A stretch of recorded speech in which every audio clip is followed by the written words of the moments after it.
William Cooper. And tonight, ladies and gentlemen, we have on the other end of this telephone, waiting on hold, a guest that is going to put the doubt away from your mind about something that you've wondered about since February the 28th, 1993. When I revealed on this radio program that the members of the church known as Branch Davidian were murdered, many of you wrote, some of you called, you expressed your total and complete disbelief. And I certainly sympathize with you, for we've been taught all our lives that nothing like this could ever happen in the United States of America. You said, though, that if you saw it with your own eyes, you would believe it. Ladies and gentlemen, our special guest tonight is Linda Thompson. She has put together a videotape that will enable you to see with your own eyes how the congregation of the church known as Branch Davidian was in fact murdered. Murdered by the very people whom we've entrusted with our safekeeping, with our security, with the security of the nation. And you will discover that they are in fact liars, criminals, godless traitors. And I mean that with all of the emotion and all of the meaning that those words invoke. We've reached an agreement with Linda Thompson, ladies and gentlemen, to split the cost, and she is forwarding us a 3/4 inch master of this videotape, and you can order the tape directly from us. Make checks out to William Cooper, Post Office Box 1420, Sholo, Arizona 85901. That's P.O. Box 1420, Sholo, spelled SHOWLOW, Arizona 85901. The price of the tape is $20. Please enclose $5 for postage and handling. And as soon as we receive your order, folks, the tape will be in the mail to you within 24 hours. We guarantee it. We must get this tape into as many American hands as we possibly can, and to everyone else around the world who understands what is happening. And especially if you understand, those of you not living in this country, that your freedom hinges on our efforts to remain free, then you need to see this video also. Don't go away, folks, for tonight on the hour of the time, we're going to light our own fire. Ladies and gentlemen, to see this video also. Don't go away, folks, for tonight on the hour of the time, we're going to light our own fire. Federal agents from the ATF Bureau of Alcohol, Tobacco, and Firearms arrive at the Mount Carmel compound outside of Waco, Texas, in an attempt to execute a search warrant for illegal weapons. An intense gun battle erupts between ATF agents and the 132 occupants, lasting nearly 2 hours before the ATF withdrew and the siege began, until they ran out of bullets. The siege ended 50 days later when a fire completely destroyed the compound.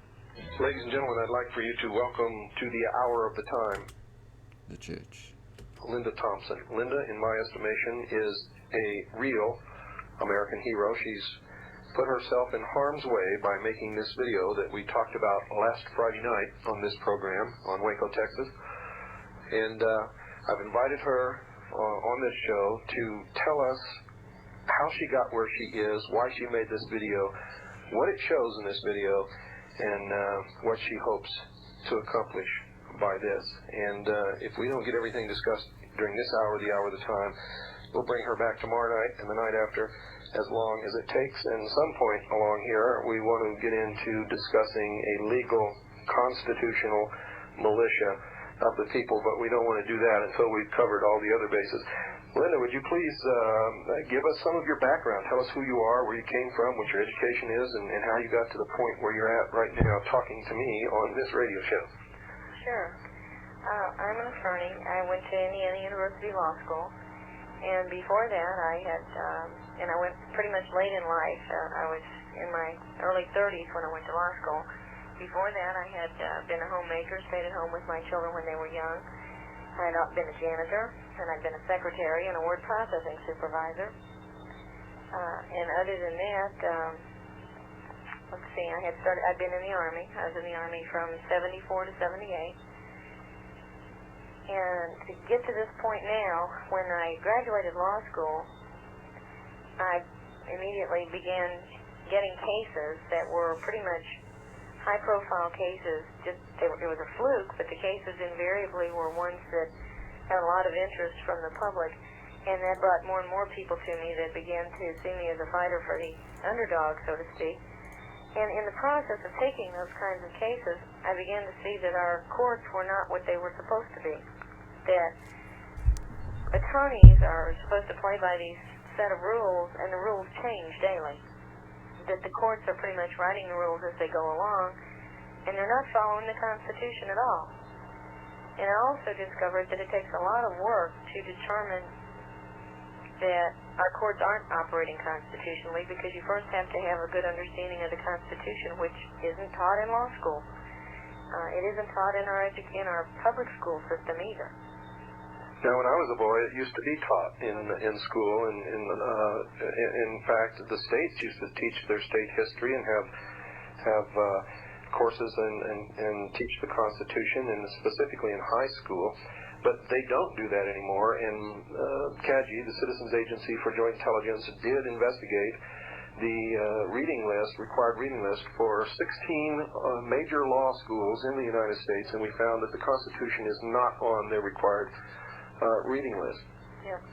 And what little bit they do teach, there is a constitutional law class, for instance, at IU, but they concentrate on 2 or 3 specific points of the Constitution without ever getting into the history of the Constitution or the meaning of any of the various articles of the Constitution or most of the amendments to the Constitution. So you come out of there with absolutely no grasp of the significance of the Constitution to our law in this country. Anyway, what really got me started was Randy Weaver's situation, because my husband and I had started an electronic news network in response to the cases I was having where people would be beaten up by federal agents or police or have their houses seized, or different horrible things were happening to people all over the country. And it was almost like a steamroller. It was impossible to stop. I would get these kinds of cases and just wring my hands, because you would know that the feds could do these kinds of things to people and get away with it. And the public wasn't screaming about it. In fact, more laws were being passed that were even worse than the ones we were dealing with. So we started a network to publish some of these cases that were happening around the country, because I didn't think the American public had a clue. And I was right, because these aren't appearing in the major media. And Randy Weaver's story is a real good example, because very few people even heard about him when this was going on, and yet in his case, the governor declared martial law. They had tanks in the yard. They had ATF agents keeping neighbors away with machine guns. They did a lot of things. They did almost everything to Weaver that they did in Waco, and there was not a big bunch of publicity going along with it. And what you did see was white supremacists holed up in mountain cabins, keeping feds at bay, or murdering feds, that kind of thing. Complete disinformation. And even though an awful lot of people showed up in support of Randy Weaver, the only ones that the news media portrayed were the small group of skinheads, and invariably within this group of skinheads, low rights could be found. But go ahead with your progressive... It was the thing that astonished me was I called up, I talked to the local police there, I talked to Chuck Sandlin, who was a guy who went up there. I talked to some of the neighbors, and I was getting all this information that was completely different than what the news was reporting. I mean, the neighbors weren't all racist. They weren't all skinheads. They weren't all crazy people, and they'd been kicked out of their houses. And most of the people were holding back thinking, well, we don't have the whole story here. This is a fluke. Something's not right. It doesn't make sense that, that the feds would do this kind of thing to somebody. Well, now that the trial's over, we know that they did do that. They did everything Randy Weaver said they did and more. And they did it with a vengeance. Not only did it, but lied about everything, and intentionally during the trial lied to the jury and to the judge. Yeah. But their lies, fortunately, were so blatant and so easily proven to be lies that the resultant verdict was certainly in the favor of Randy Weaver, and of course that's a great reflection on the intelligence of the jury, who somewhere along the line learned something about what a jury should be, or else they would have obeyed the judge's instructions and brought in guilty verdicts on all of the charges. Yeah, and the jury there, I'm so proud that our jury system worked in that particular case, and that Gary Spence did the excellent job he did, because he did everything on direct examination, not on cross. And that is the hallmark of a masterful attorney. He's one of the last true heroes left. But in any event, I had made a vow. I knew what the truth was, well before there was ever a trial, and a lot of people knew what the truth was before there was ever a trial. And I had said that if this ever happens again, I'm not going to stand by and do nothing. Because being an attorney and having gotten a lot of media attention with some of my cases, I knew that I could bring media and focus on the issue if it came up again. One of the things I thought was a problem with Weaver's case was he didn't get any media. Well, I was wrong, because Waco got a ton of media, but in the Waco case, the media not only was reporting lies, they were helping cover up the truth. And in many instances, the media was responsible for some of the lies. Yeah.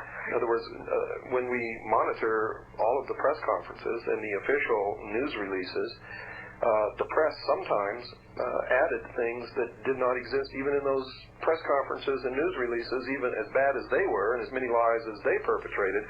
The media was adding lie up on top of lie on top of those lies. There was a concerted campaign. The Waco Tribune-Herald came out with articles about David Koresh and the Branch Davidians before the initial assault.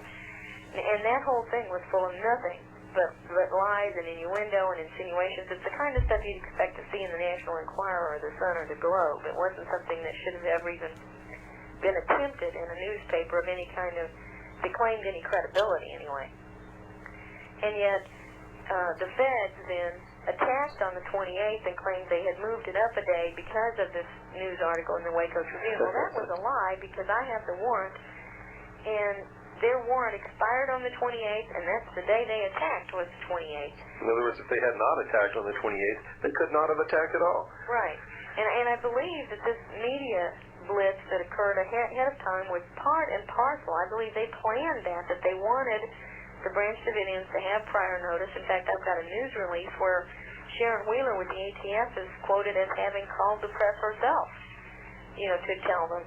Mm-hmm. And so that I believe that this was organized in advance, that they wanted the Branch Davidians to know they were coming, and they wanted them to fight back, and they intended for the ATF to go in their usual thug and goon manner, get in there, assault them, the Branch Davidians would fight back, there'd be a big massacre, and they could kill them all right then. Well, we know that was their intent to begin with. But it didn't happen because the Branch Davidians didn't fight back enough. They hardly fought back at all. That's right, and we're going to get into that because that's what your video shows very clearly. That's what all of the videotape that we have shows. And we were in the process of putting together our own video, and we've just put all of that on the shelf because you beat us to it, and you did a wonderful job, and we decided it's more important that the people get a video, any video, no matter who made it, showing what really happened into their hands, rather than wait for us to make one. But the point I want to make is that all of this had to be planned beforehand because they confessed themselves that they had been rehearsing for months. And at the same time, even before they made the raid on the 28th, there was a movie set that was being built in the state of Oklahoma to film the movie of Branch Davidian and the raid. And of course we saw that as a movie of the week on television.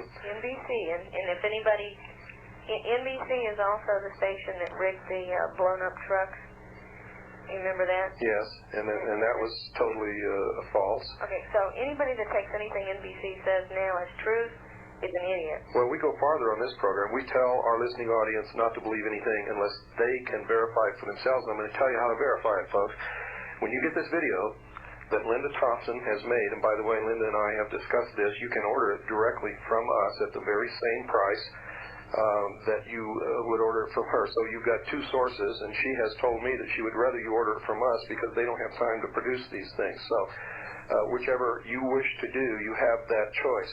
But in her video, you can clearly see that the Branch Davidians did not shoot back. In fact, did not shoot at all that we could determine in this video. And but in the NBC movie, it shows that as soon as the federal officers approached the building, all of a sudden holes started appearing in the plywood walls of the building as the Branch Davidians were firing with powerful weapons through their own walls, killing federal officers. All this was a lie. And in the real video footage of the real attack on the real Branch Davidian church, you can see this for yourself. And that's what we want you to do. Get a copy of the movie of the week. I'm sure many people taped it. Pretty soon, I'm sure that if it's not already, it will be in the video stores. Get Linda Thompson's video and compare the two for yourself, and you'll see how the American public has been propagandized, lied to support this illegal action, and how we can all be duped by the television networks and television in general. Now, you know, if an entire network is perpetrating a lie in this instance, that you'd better be very careful about anything you believe from any news source.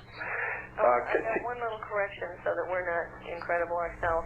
I think the Branch Davidians did shoot back some, and but that was not until after they'd already been attacked. All the shooting scenes you see with the ATF standing at their cars shooting bullet after bullet after bullet, and these guys have already broken in the window. There's at least one shot fired out the roof that doesn't hit anybody, that I can't attribute to anybody but the Branch Davidians because it's from inside a room. And there's the shots that come out of that one wall that don't hit anybody could either be agents inside the room or a Branch Davidian, so we don't know for sure. But regardless, those shots didn't hit anybody either. That's true. But what the point I was making was not that they didn't shoot back. The point that I was making is that we couldn't determine that they shot back by looking at the video. Any of the video footage, we can't tell who is actually shooting. But we can tell that what they portrayed in the NBC movie of the week was a total lie. Yeah, none of that happened. When those guys all the ATF agents are standing behind the cars, they're pumping bullets into that house, and there's not a single bullet being fired at them. You know, none of their windshields are being hit. The ground isn't being hit. None of the windows in the house are open or broken. Nothing. There's no indication at all that the Branch Davidians are shooting back at that point. That's true. They're being fired upon heavily, and they're not firing back. And then the 911 tapes substantiate that. Let's continue where you left off, Linda. And why did you go? Why and when did you go to Waco? Well, I went to Waco the first time in March, about the 19th, and I was trying to get down there sooner, but I didn't have the money. And I went because at that point they had not allowed any attorney into the Branch Davidian house.